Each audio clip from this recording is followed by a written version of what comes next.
The Summer Games Minute, brought to you by Mass Mutual. For most professional athletes, versatility means they can play a few different positions in a single sport. For Babe Dietrichson-Zaharias, versatility means dominance across the entire spectrum of sport. In the 1932 Summer Games in Los Angeles, Zaharias won gold in the 80-meter hurdles and the javelin throw, plus she got a silver in the high jump. Running, throwing, jumping wasn't enough for Babe, so she became a competitive billiards player, then jumped into professional golf, winning 10 major championships, all the while making a few pitching appearances in Major League Baseball spring training games. MassMutual understands the nuances in how women want and need to manage their finances. With quality product solutions and guidance, a MassMutual financial professional can help you plan for both short-term and long-term money goals. Learn more and get started at massmutual.com. As you've probably heard by now, we've teamed up with BetMGM this season. We'll be using BetMGM lines to make all of our picks, and we'll have special offers for our listeners each week. If you haven't signed up for BetMGM yet, use bonus code The Athletic, and you'll get a 1-year subscription to The Athletic, plus up to a $1,500 first bet offer on your first wager with BetMGM. Here's how it works. Download the BetMGM app and sign up using bonus code The Athletic. Make your first deposit of at least $10. Place your first bet on any game and claim your voucher for a 1-year subscription to The Athletic.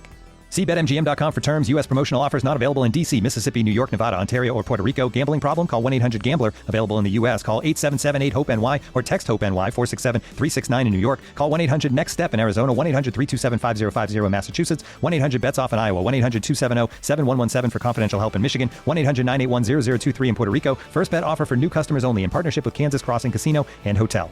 Don't forget, if you haven't signed up for BetMGM yet, use bonus code The Athletic, and you'll get a 1-year subscription to The Athletic, plus up to a $1,500 first bet offer on your first wager. Ryan Reynolds here from Mint Mobile. With the price of just about everything going up during inflation, we thought we'd bring our prices down. So to help us, we brought in a reverse auctioneer, which is apparently a thing. Mint Mobile Unlimited Premium Wireless. How to get 30, 30, bit to get 30, bit to get 20, 20, 20, bit to get 20, 20, bit to get 15, 15, 15, 15, just $15 a month? Sold! Give it a try at mintmobile.com/switch. $45 up front for 3 months plus taxes and fees. Promo rate for new customers for limited time. Unlimited more than 40 gigabytes per month. Slows full terms at mintmobile.com. The Athletic.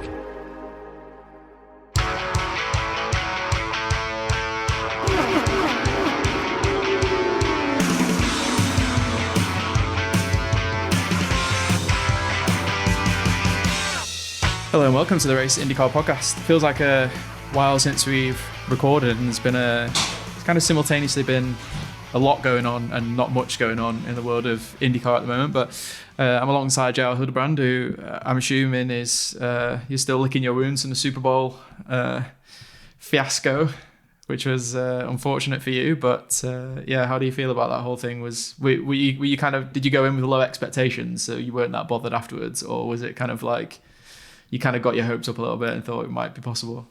I definitely felt it was doable. Yeah, me too. I actually thought 49ers might win it, but yeah, I felt like it was tough.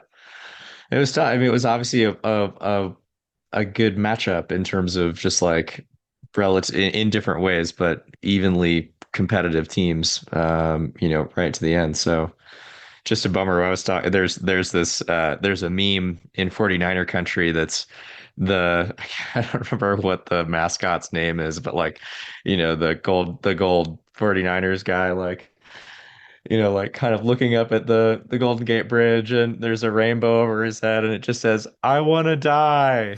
and I feel like that was just very much like that circulated a lot on Sunday evening, because it really is like, would you rather get to the Super Bowl and lose? And this has happened for the Niners, like, a lot of times, 3 times in kind of relatively recent memory, or just be like kind of mediocre. I don't know. I'm not really sure which one's better or worse, but a bummer for sure. You've still got Steph Curry making some amazing shots for the Golden State Warriors, so that can at least appease you for Oh, now. but then then you've also got like, are we just totally wasting Yep, you are. like the greatness of Steph Curry right now too? Like, I'm not sure that that's actually making it any better. No, in isolation of watching purely Steph Curry play, it's a positive. Yeah. That's how you have to look at it. Anyway, enough other sports talk, because we have IndyCar going on at the moment. There's a few little things bubbling under the surface, I guess. We're still waiting for Dale Coyne to confirm both of their drivers at the point of recording, which is the 13th of February. We also wish our best to David Malukas, who's having some hand surgery after a mountain bike accident. We don't want to speculate too much about what that means for the future until his surgery and what might happen there. We'll have to keep our eyes on that one as that story kind of develops. In the meantime, JR, we've got a very exciting episode coming up for people to listen to with Angela Ashmore. So anytime you get a chance to have a Ganassi engineer on the show is always a lovely opportunity to fire some cool engineering related questions.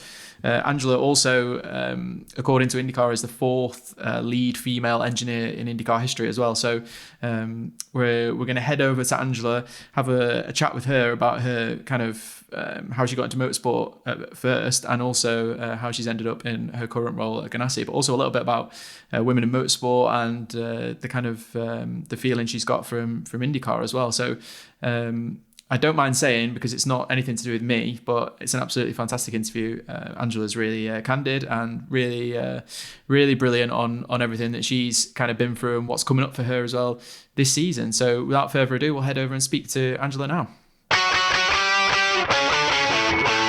All right, Angela Ashmore, thank you for joining us on the Race IndyCar Podcast. Really nice to have you here, and you've got a big new role this year looking after Marcus Armstrong, and knowing Marcus quite well, you're going to have your work cut out. He's a bundle of fun to work with, so you're going to have a lot of fun there. Yeah, like I said, thanks for joining us, and I guess just wanted to get a little bit into your background to start with and find out a little bit more about you and how you ended up in IndyCar. I guess I've read before that I think your dad and uncle competed when you were younger, and you were able to kind of watch them compete. But when did you kind of identify motorsport as something that you wanted to get into, and also engineering as well? When did that kind of, when did that come up for you?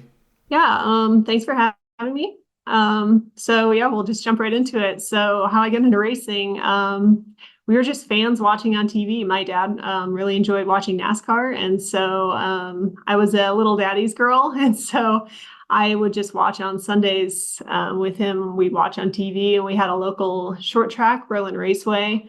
So we'd get to go every once in a while down to our local short track. It was a 7/16 mile, which is a very specific distance. 7/16 mile concrete track, and absolutely loved going to the racetrack. And so I knew really young that I loved racing. I wanted to make it my life. Had no idea how I was going to make that happen. I thought for sure I was going to be a race car driver. And then I got a little older and wiser, got to be high school age, and realized, I'm not a professional athlete, but I do have a good head on my shoulders, very good at math and science, analytical mind. So I was really well suited to engineering. It was a natural fit for me. So I decided kind of at that point that was going to be my path to make motorsports a career, was to go get an engineering degree. So went to Purdue, got my master's degree in mechanical engineering, and actually didn't find a job in racing straight out of school. The motorsports industry was kind of in a bad spot when I graduated. So I went and worked at an OEM for a few years until I could find a spot to get in. It was like 2008 roughly, like when you graduated. So it was like right around that difficult period where some of the teams were like scaling down and stuff like that. Yeah. It was 2010 when I graduated, and it was, half the paddock was laid off. So I didn't think it was a great time to be coming in as someone with no experience. I'm curious, just to jump in for a second. When you talked about, sort of your experience going through high school, having been around racing, having seen it a lot at the short track, like, was that sort of like super modifieds and super late models? Like what was the style of racing that you were going up? Just because I'm curious. Yeah, I think the biggest thing at our track was super late models. And like once a year, they might have a special event where you get like one or two NASCAR drivers would come and drive, super modified, super late models. But the big show was always super late models. Okay. So you watch the four cylinders go around and stuff like that. And that Berlin has kind of grown over the years, and they actually have brought World of Outlaws, and they convert the track to dirt now once a year. So the scope of racing there has increased a lot since when I was growing up. But when I was growing up, it was just local short track guys that were racing. Yeah, that's cool. So you grew up kind of around this, and I had maybe a little bit of a similar experience. On the West Coast, like my dad just raced as a hobby. We just went to a lot of races, whether it was Sears Point or Laguna Seca. You kind of saw this wide variety of stuff we watched on TV. I grew up admittedly a NASCAR fan too. Like I was a huge Dale Senior fan. So yeah, me too. I like the experience that I had certainly going through high school was that just being around it, whether I was at that point I was go-karting and doing some of those things, but not at like a really advanced level. But just being around motorsport made what I was doing in the classroom seem so much more relevant. And I'm curious if you can kind of speak to any particular experience you had from that perspective. So one of the classes that I did take in high school, we had like an intro to engineering class, and the project for that class, it was basically a class centered around a project, was an Electrothon racing car. And it was a super simple car. It was just deep cell marine batteries. And we designed and built this aluminum frame out of square bar stock. Very rudimentary car. The throttle is actually a 5K potentiometer, which is a little bit sketchy, actually, when I go back and think about how we were driving this thing. But I got to drive a little bit in that, and man, I was just so interested in what an interesting project that is kind of uncommon in a high school atmosphere, especially at that point in time. It really piqued my interest. It wasn't just, learning out of a textbook or, memorize this equation. It was putting something that I was interested to good use in something else that was practical. I guess moving on to things a little bit more recently, you've had some great experiences with Brad Goldberg and the number 8 team.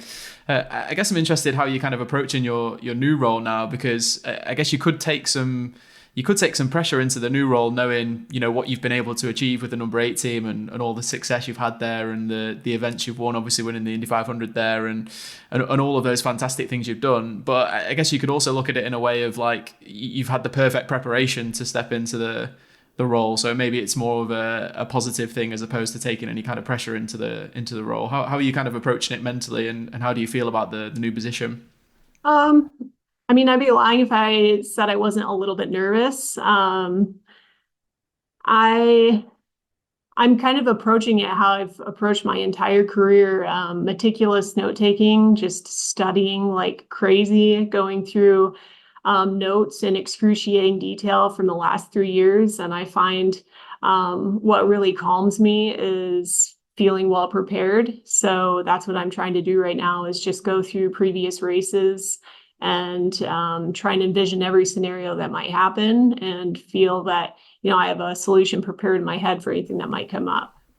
It was a little bit of a flavor of your job as the assistant as well. And I guess I'm kind of interested to know how well that's prepared you to take over the main job, because I guess, you can speak to this, but do you feel like you've basically done all of the things that a kind of lead engineer would do, and that you feel like you have a good grasp on the kind of tasks that you're going to have, or there are still kind of things that are outstanding that are going to be like really new for you in terms of your kind of, not just your day-to-day, but on a race weekend as well? The roles are quite different. As an assistant engineer, my focus during the weekend was more about making sure the car was running, ensuring we had good quality data coming off the car, focusing more on fuel strategy during the race than overall strategy and how the race was playing out. So my focus is going to shift a lot as far as what I'm looking at during a weekend. However, I would say over the past year, I've been race engineering most of the hybrid events for the hybrid program. So I've had a lot of practice, I guess, in working on the car and working with all 4 of our drivers, and now 5. So I've had good preparation, I think, over the last year time frame of working into that new role and kind of easing in a lower pressure situations. I think some of the newer things for me are going to be, calling race strategy, which I've obviously had good exposure to, and Brad is one of the best at it. So I've had a great mentor in that aspect, and so I hope that I've learned some things along the way from him. And throughout the off season, I've been going through some of the past races, and if there's a point in the race that comes up where there's a decision point or something that's not totally clear, Brad sits right next to me, so I'll often stop and ask Brad, like, hey, what would you do at this point in the race? Look at, here's our gap to these cars. Here's where we're going to come out if we pit, and just kind of take the opportunity while we have time to sit down and discuss. You can take a moment in the race where you might have, 5 or 10 seconds to make a decision, and you can take 10 minutes or 20 minutes and think about all the scenarios. You mentioned briefly while you were talking about the hybrid program, sort of that Ganassi's going from 4 cars to 5 cars, which is sort of a big story really in the background in the off season here, particularly because it seems like there are a lot of other teams that are sort of going the opposite direction, going from 4 to 3. We've seen that with Andretti.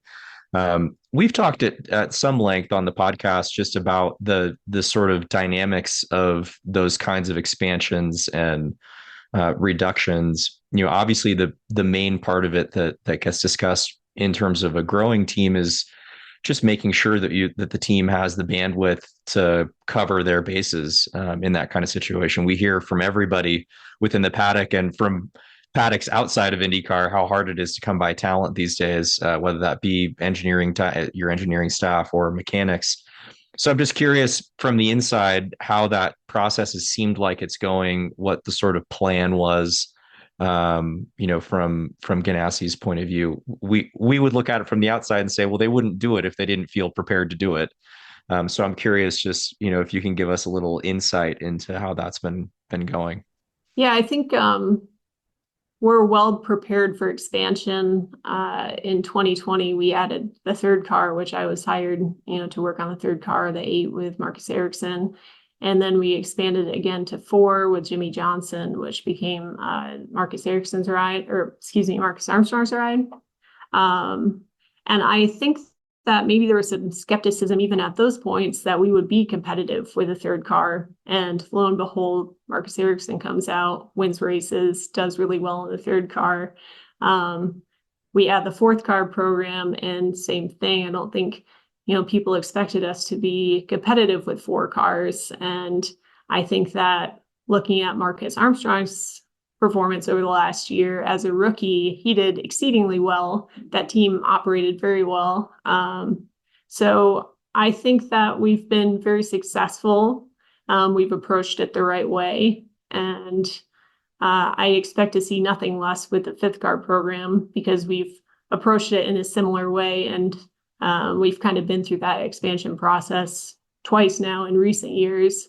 I think that we have good depth of talent within the building. So that really is an asset to us to be able to support that 5th car. As you said, talent's hard to come by. It's difficult to find people with good experience that are qualified to do the very specific jobs that we need to do. I think we're very fortunate that we have a lot of those people that sit in this building that, are available to fill those positions. That's just like a little off the cuff on that. I'm curious to talk to, whether it's drivers or engineers or mechanics, just the kind of idea of being able to operate in some different disciplines within motorsport is always like an interesting and exciting kind of topic. We talk about it from the driver point of view a lot, like guys that want to go do the 24 hours of Daytona or want to go do Bathurst or whatever, go race something on dirt or whatever. And Chip Ganassi Racing is one of the teams that, for as long as I can remember, has always had, other things outside of, like, if you viewed IndyCar as being maybe the core business or the core racing championship or discipline that Ganassi, is consistently doing, they've always got something else, whether it be, sports cars or Extreme E of late of the last, couple of years. Do you view that to be, I suppose it's kind of an intangible thing, but, just something that piques people's interest about coming to work at Chip Ganassi Racing, just that there's maybe these sort of different avenues of ways that you can scratch a different type of itch, maybe here and there. I'm curious if that factored into your decision making at all. It seems like an interesting place to work from that point of view, that there's some different things going on. It was something that was interesting to me when I was making my decision in 2020 what I was going to do. Just because there's kind of room to move around. If you wanted to make a lateral move or try something different, you could make that move without having to give up your whole career, or, to give up your seniority, or, to have to learn to work with a whole new group of people. If you decided that, hey, I really just can't travel anymore, I still want to work in racing. We have a good group of designers, we have a group of simulation people. So there's roles that would allow you to maybe step away from traveling or step down in traveling, or let's say, I don't know, maybe you'd have to be crazy, but let's say you didn't want to work in IndyCar anymore. You just wanted to go try something different for a couple of years. You could move laterally over to the sports car program without having to move, to a completely different organization. And that sort of stability for me was important. And I think it is to other people as well, that you're not going to have to pack up your whole life and try and start over somewhere new that may or may not work out. You've got continuity within one place to, build your career over time. Yeah, that's super interesting. Maybe taking it back to IndyCar more specifically, we did a tech special recently. We took a bunch of audience questions. We had another engineer, Charlie Ping, on board with us, who has a sort of a broad spectrum of experience in a lot of different places. I'm curious, we talked a lot about, dampers come up a lot in the context of IndyCar because everybody sort of knows it's this black magic that's going on behind the scenes. I'm curious, so we'll put that to the side. If there's something else that's sort of maybe an underappreciated aspect of performance in IndyCar that is not so obvious to the outside as something that, all the teams are spending a lot of time on, what would you think that would be, or a couple of things maybe? Ooh, that's a good question. Putting you on the spot. You have to think quickly. Honestly, I think one of the differentiators is calling strategy. It's something that is a very specific skill and something that some people are much better than others at, and something that I'm going to strive to be better than others at. One of the things as an assistant engineer that I think has served me well was building our fuel program that we use in-house, and kind of built that scope so that it was transferable over to our INSA program. So everyone's kind of using that same fuel strategy program. I think your ability to see the scope of a race and make good quality decisions based on calculated risk is kind of what it's kind of intangible almost, because people look at the result of a race and say well, that ended well, so that was a good decision, or that ended poorly, so that was a bad decision. And I think that that's a dangerous way of thinking. You have to be able to decouple your decision outcome from your decision quality. You can make a great decision based on the information you have and still have a poor outcome. So I think that's a difficult skill to have, because you really only develop it in high pressure situations, and you have 17 chances a year to do it. So I think that's my number one, would be strategy calls. Strategy is an interesting one, because you don't necessarily, if you want to be an engineer, you go to college and learn the principles of engineering, right? And you can study, and there's a lot you can do to kind of prepare yourself, even if it's not necessarily motorsport specific. You can give yourself the tools to do that job. But with IndyCar strategy, knowing which cars to be picking up and being able to judge the gaps, and just basically kind of computing so much information at once across so many different cars, and keeping an eye on so many different things, it's not really something that you can necessarily just sit and learn instantly. Right. It's something that I guess, it takes a long time to adapt to.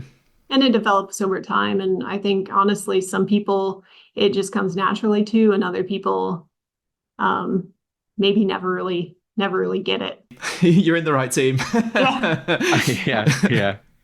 I'm curious, just because it's popped into my head. You were talking about the fuel strategy, the sort of, the system that you guys have come up with to help identify fuel strategy throughout the race. I'm curious, like, it seems we talked to a few drivers about this, even that it has seemed like tire degradation has played a much more significant role in how you think about strategy over the last couple of years in particular. And maybe that's to do with the tires. Maybe that's just a function of IndyCar getting so close. There's some new tracks that have been in the mix that, whatever. So I'm not going to take a swing at like exactly why that has been the case, but it has seemed to become more of a trend.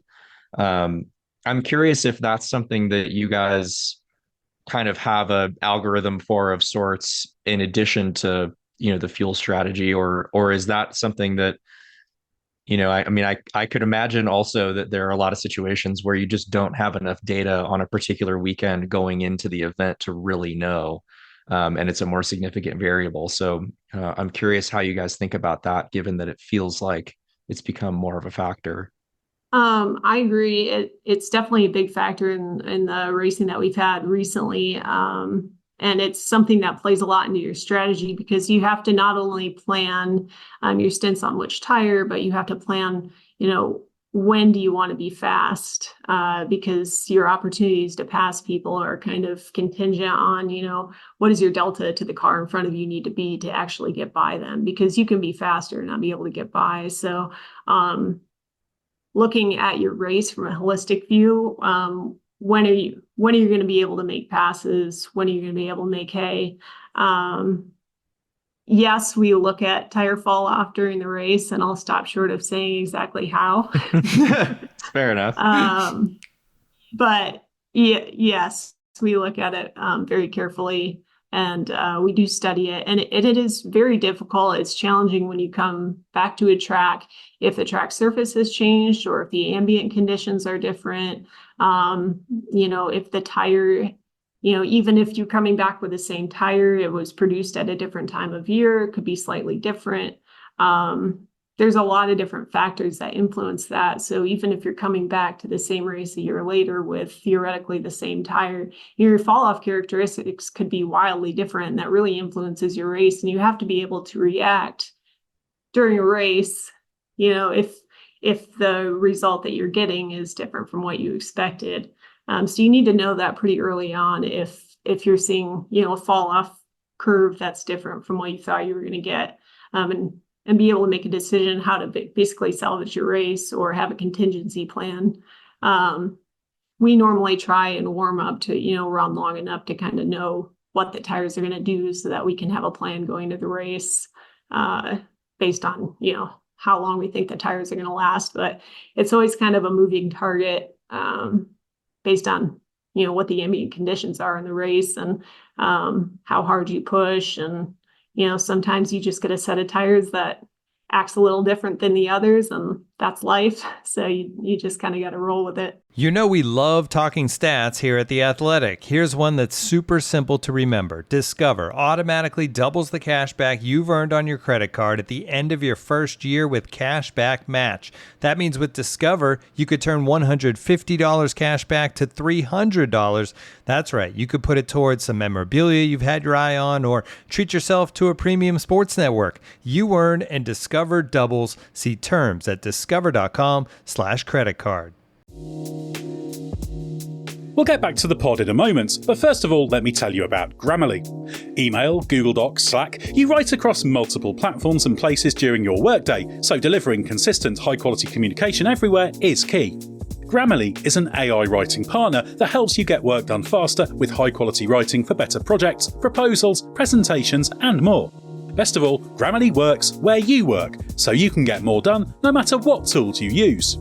As a journalist and podcast host, I'm constantly writing and rewriting copy and drawing up scripts. It's part of the job, and Grammarly helps make it faster. It's got some really cool features like tone suggestions to help you strike the right balance between direct and friendly in work emails. Plus, Grammarly has a ton of other great features like advanced spelling, grammar, punctuation, and conciseness suggestions to ensure your writing is professional, mistake-free, and clear. Get AI writing support that works where you work.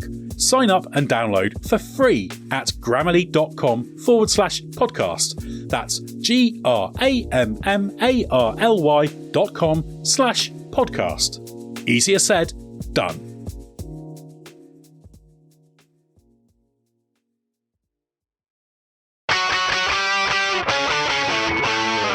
You've been working with Marcus like for a period of time here. He strikes me as somebody who like you can rely on to be pretty like consistent over the course of of various stints. Maybe like doesn't strike me as somebody who has a driving style who's like really harsh on tires, equipment, these kinds of things. But I'm curious. We have certainly seen in some races, and we have the benefit of looking at these things kind of like after the fact that so with the benefit of hindsight of some drivers just like, going ham at the beginning of a stint, and you're kind of watching it thinking like, do they know something that like we don't about what's going on here? Like No. when you're watching, you have kind of this more complete picture of like, seems like this is gonna like backfire.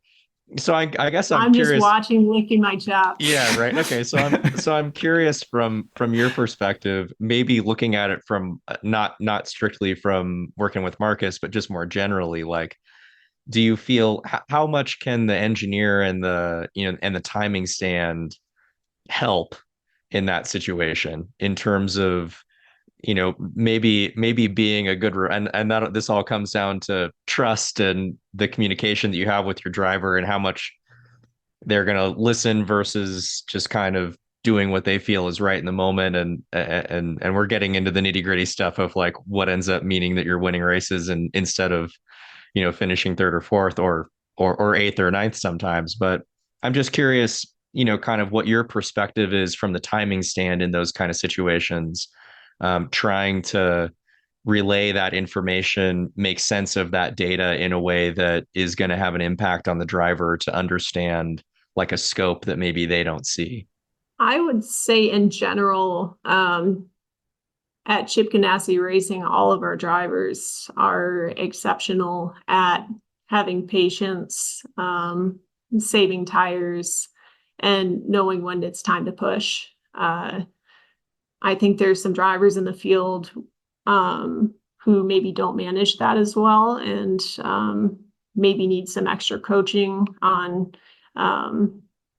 backing off a little bit. I'm kind of happy. It benefits us to see that.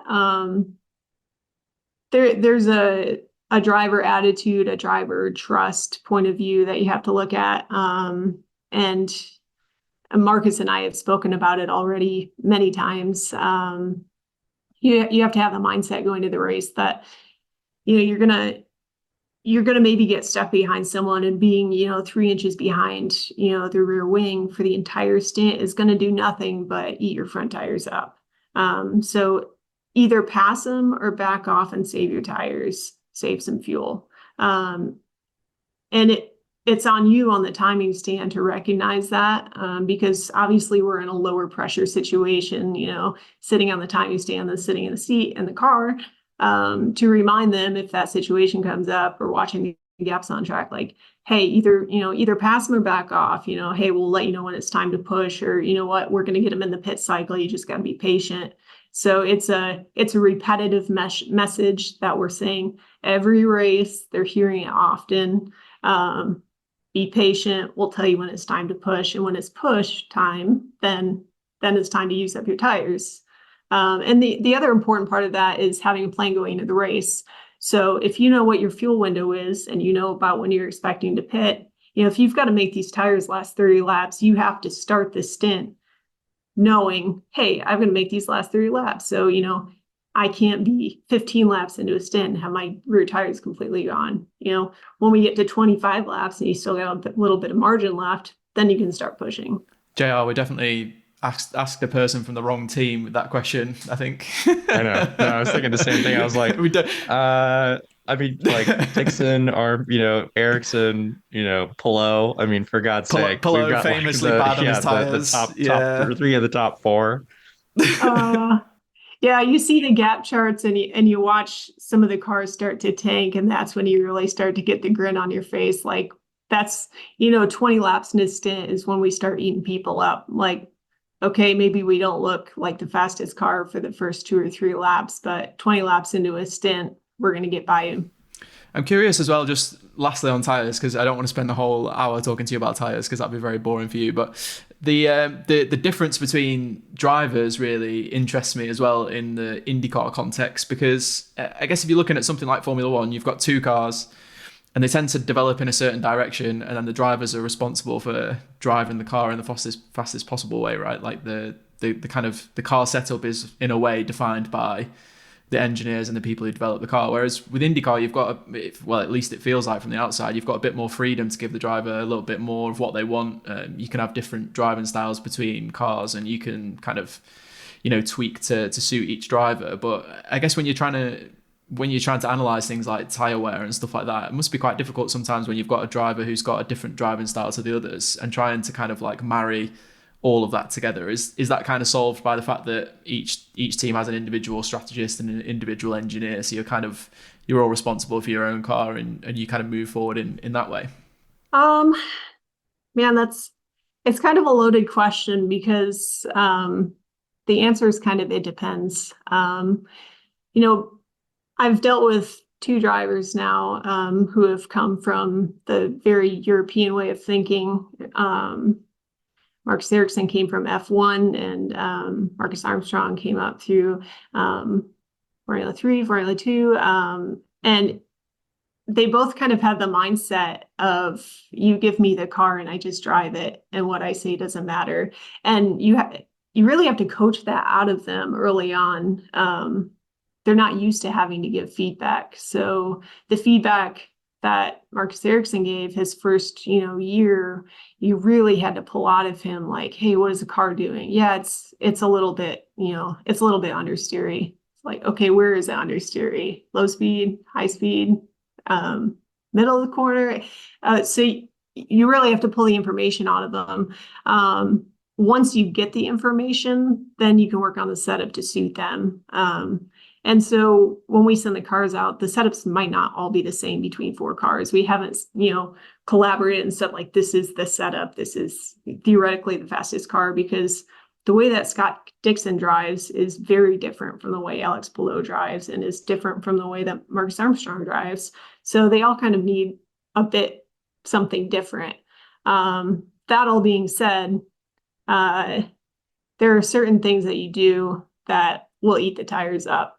And so there is a bit of coaching going on as far as saving tires and driving styles. We have some metrics that we look at that will tell us, you're using the tires more here and here. And we think that over a stint that, you're going to get 2 less laps than, say Alex is going to. So we do actively coach our drivers on where and how to save tires. So it's a bit of a give and take. The setup obviously affects it, but there's also certain driving styles that, don't help your situation. Sure. I guess to change topics a little bit, I'm kind of interested in how you felt the kind of announcement of your new role went. And I guess IndyCar claim that you're the 4th female lead engineer on an IndyCar team, which I guess is a nice thing to go in the history books for you. But at the same time, I guess you'd much rather that headline be like, you're the first Angela Ashmore to be a lead IndyCar engineer, right? So I guess I'm kind of interested in how you feel about the kind of women in motorsport narrative and how that kind of plays out for you, because of course you just want to be treated equally, and you want to feel like you're, an equal member of any team that you're on, and that your success is treated the same as anybody else. But I guess there's people out there like JR who has a young daughter, and I guess you also feel an element of wanting to put yourself out there and be visible, so that young women can can see that your position is obtainable as a job and as a career in the future. So how do you balance that? And I guess how do you feel about that whole narrative and how it works for you?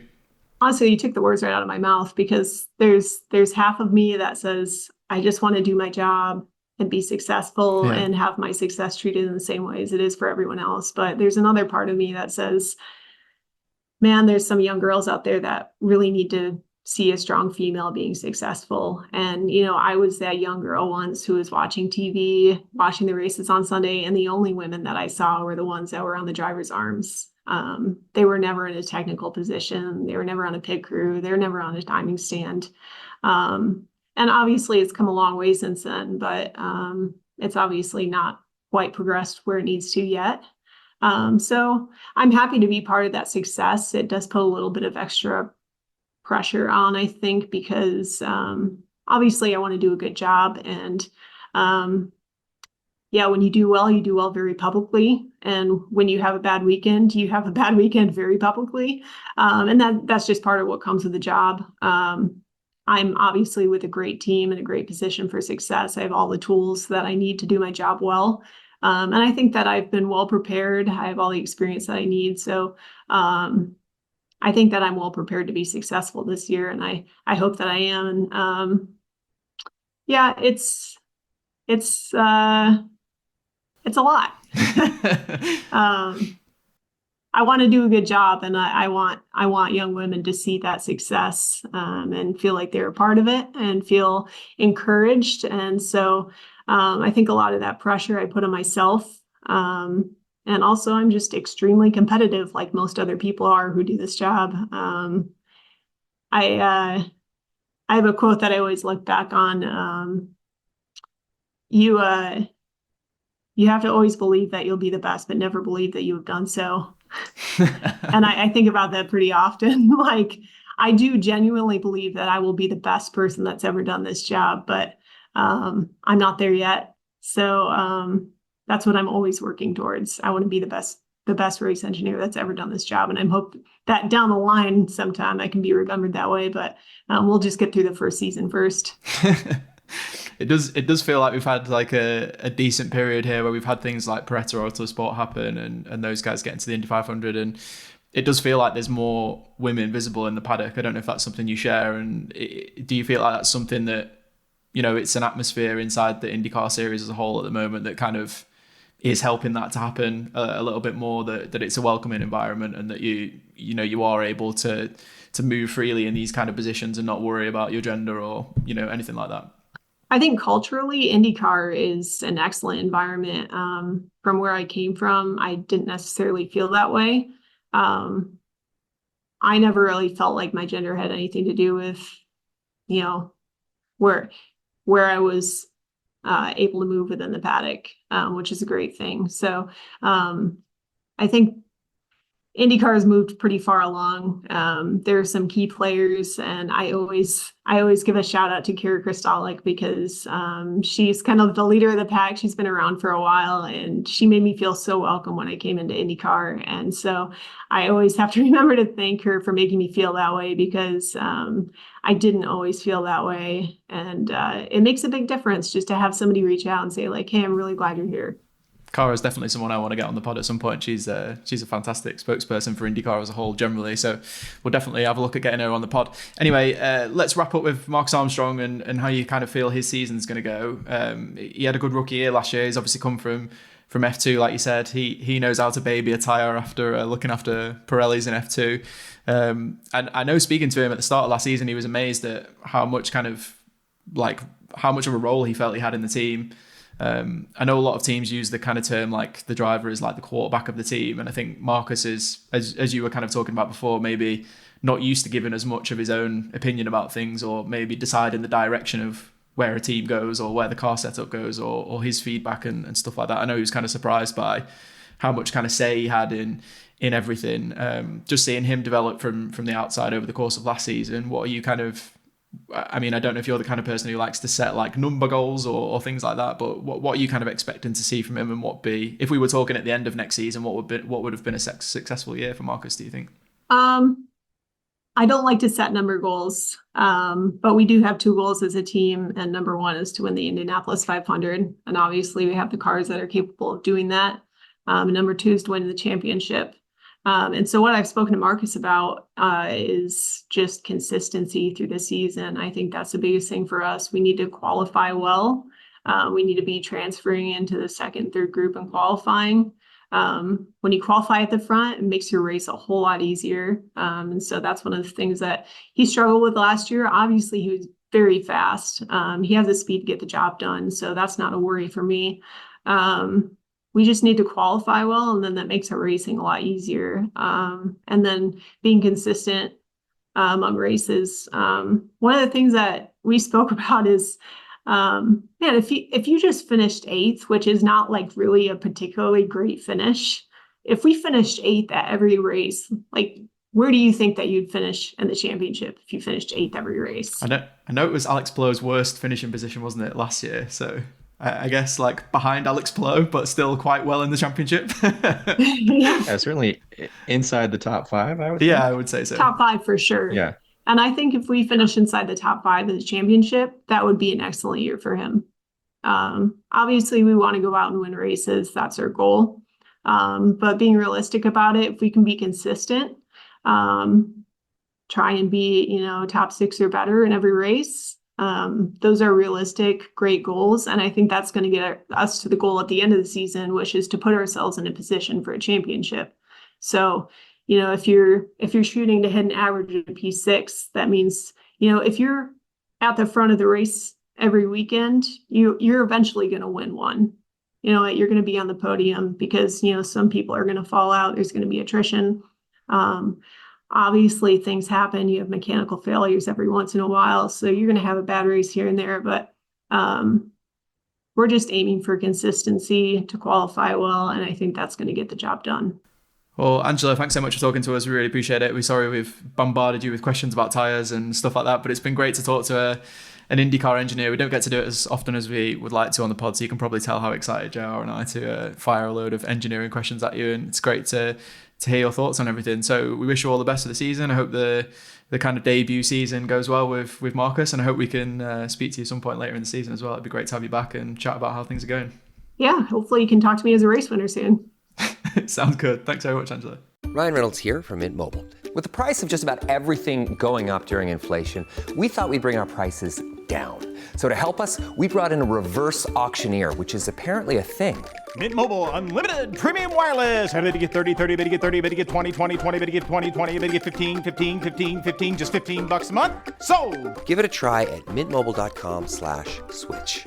$45 up front for 3 months plus taxes and fees. Promo rate for new customers for limited time. Unlimited more than 40 gigabytes per month slows. Full terms at mintmobile.com. So that was Angela Ashmore. Great to have her on the show. I genuinely mean it that we hope we can have her back later in the season. Some fascinating insights into Ganassi as a whole. JR, I don't know about you, but I just kind of felt like an immediate sense of like gravitas in the way that Angela kind of talks about everything to do with IndyCar generally, but just specifically some of the engineering questions. It felt like she was always maybe holding a little bit back in terms of like some little Ganassi secrets, but also just like the level of kind of insight we got there was really cool, and I really enjoyed that. Yeah, I think one of the things that she said that really resonated with me was just basically that she feels calmer when she feels the most prepared. And I think that's something that, whatever your line of work is, you sort of come to know that feeling, that when you're not quite prepared for something, or you don't feel like you have your bases covered, you're a little more anxious about whatever you're kind of taking on next. And, some of us gravitate towards roles or jobs where there's always a lot of unknowns. So you just always kind of have to fight against that. But, at the same time, you kind of, learn over time that there's always a way to be a little more prepared for what you have coming up next. So, I think outside of just her skill and sort of experience and, I guess the predisposition that's required to be good at this job, you definitely come away from that interview thinking like, okay, I feel like she's kind of got this covered, So yeah, I'm really excited to, and obviously she's working with Marcus, in his first full-time season, so they'll have some growing pains just because of that. But it'll be great to watch their progress over the year, and like you said, hopefully be able to chat with both of them to kind of get a check-in on how things are going. Yeah, I know. Just quickly before we go, I know you've always been a big supporter of women in motorsport getting the opportunity when they've had the chance. And Peretti, you've spoken at length about how cool you found all of that program, and now obviously being a dad to a little girl as well. I mean, it must feel like it's. If we're having this conversation, it's not perfect in terms of the level of diversity in the series, but it does feel like IndyCar is a welcoming paddock, and to be able to have that feeling. I'm sure you'll want to take your daughter to the paddock one day when she's old enough to remember it. And there's a lot of women out there who could be doing roles in motorsport that aren't. So to have people like Angela around is it's not nice that they sometimes have to go through extra scrutiny, or they have to have these conversations about being women in motorsport when actually they just want to talk about being competitors. But it does feel like there's a kind of bigger win in all of that they are, represented. Yeah, I think when I think about it through the eyes of, a father to a daughter, now that whether it be, a female driver like a Simona or a Tatiana Calderon or whoever, or a female engineer like Angela, I think what the little tweak on the lens that I have for it now is you kind of you want for those women in those positions to have the air about them that they're just there to fucking go do their thing, and that's what I want my daughter to see other women doing, in whatever space it might be, whether it's motorsport or something else. But yeah, and so I feel like some of that is predicated on having some women in those roles that just have that disposition about them, that they're, and Angela seems very much came across as one of those that she doesn't really care, like you can tell that she senses there's maybe this external, view or pressure or whatever, like that she may be judged in some way differently than the average male that's in one of those roles. But I think a lot of progress happens when you just see that confidence kind of come from the inside. And so it will continue to take, we've seen this throughout sports history, whether it be, the desegregation of Major League Baseball or, whatever, that it sort of takes some people doing an extremely good job in high pressure situations and having that confidence about them to kind of break down people's, view of whether there's some difference between a, male or a female or, of different race or whatever, doing different types of things.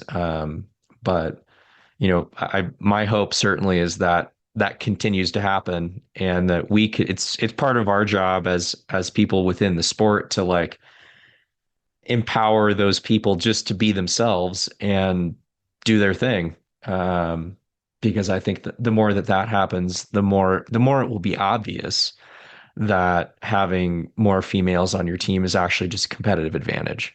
Right. So, yeah, it was great to chat with her, and certainly I think we look forward to seeing more young women in the paddock, and starting to work towards these kinds of roles. I mean, like we heard from Angela, like this did not happen all of a sudden yesterday. Like there's a decade long plus sort of trajectory that she's been on to get to this point, and so I think what we're also skipping over is that whole period of time of being really one of the only women in a role like this for a long time up to now. So yeah, it's great.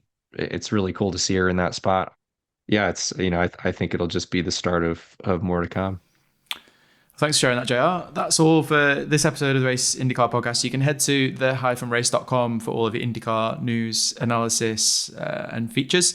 I wrote one recently about Pato Awards, kind of hero versus idiot approach to his racing, which are his own words, and hopefully that's a good insight into his kind of approach. We've spoken about it on the pod a lot. Glad you clarified that those are his words. Yeah. So we've spoken about this a lot on the podcast over the past year, and like Pato's kind of reaction and how he interprets things, and it's just a different approach to some other drivers where he just like accepts that some of his risks are going to make him look like an idiot, and some of them are going to make him look like a hero. And the crux of the feature is that he's like willing to live with that because he believes that the upside is greater than the downside to his approach. So would definitely recommend going to read that and not just judging that feature based on that one little sentence that you just heard there.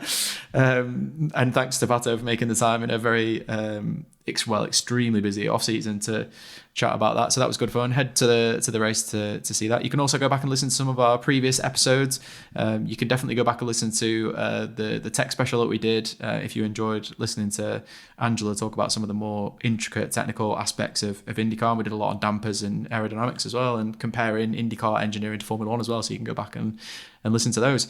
We'll be back. Our next episode is with James Hinchcliffe, where we'll preview St. Petersburg, the first race of the IndyCar season, which we're both looking forward to. So that's all for this episode of the Race IndyCar Podcast.